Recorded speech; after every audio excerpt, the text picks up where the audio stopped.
What kind of suspense film could possibly send a mother experiencing the despair of falling from heaven to hell in just 5 minutes? Not only did her child mysteriously disappear from the heavily guarded consulate, but the staff also unanimously denied that the child had ever entered the consulate.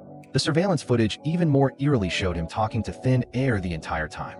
Although this sounds like a supernatural event, revenge from wedding throughout, the rescue. In my opinion, this is not just an action-packed thriller, but also tears away the hypocritical facade of absolute security within the power structure. When surveillance can be edited, when memories can be forcibly erased, the so-called safe zone is nothing more than a breeding ground for evil. Let's see how it. The woman who found her son and uncovered the truth simply went to get a free cup of coffee. When she looked back at the amusement park, her 6-year-old son had vanished into thin air. Sarah asked security to chance. The truth can be edited at will. The memories and dignity of ordinary people are nothing more than data that can be deleted with a click in their eyes. The head of security at the consulate, that supervisor Anka, even pretended to accompany him in searching the corridor. He patted his chest and assured him that this was the safest place in the world, and that he would. This is not just the instinct of maternal love, but also a muscle memory etched into the bones by years of special operations training. The more desperate the situation, the more one must lurk like a cheetah. But this thick anus can watch over ordinary people, but it cannot contain an enraged mother. In the instant the guard turnly rushed in and snatched the USB drive from Mary's hand. Sarah didn't even have to move her feet much. She simply sidestepped, used the momentum to her advantage, and with a few quick moves, she knocked one of them down. But 2 fists can't beat 4 hands. That old fox, Anka, arrived with a group of people. A sedative was injected into his neck, and the world went black instantly.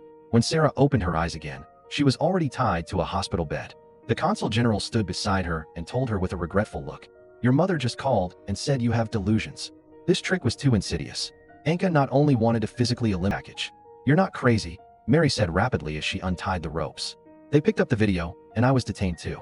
That bastard took my passport." These words were like a shot of adrenaline for Sarah. The confusion in her eyes. "Since you have no sense of justice, then don't blame me for being impolite."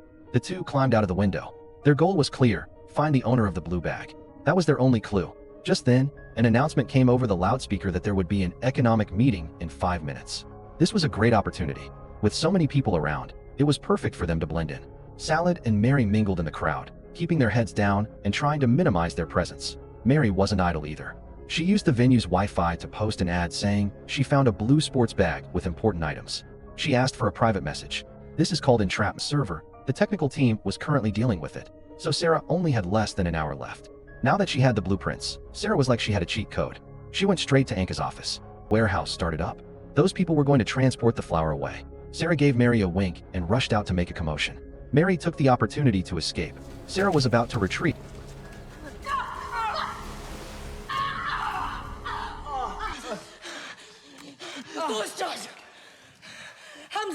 Sarah lit a candle and placed it on the table. When the candle went out, the oxygen was gone. She thought the patron would compromise for her daughter, but this guy actually turned off the video. "You won't hurt him." The patron's voice came from the loudspeaker. "You're a mother too." Sarah's heart sank. This bastard made the right bet. Sarah really couldn't bring herself to do it.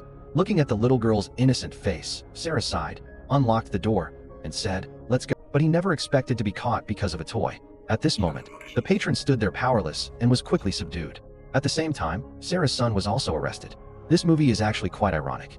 A place that should be protecting citizens has become a den of thieves, and the security chief, who should be upholding justice, is the biggest criminal. It tells us a very cruel truth. Sometimes, what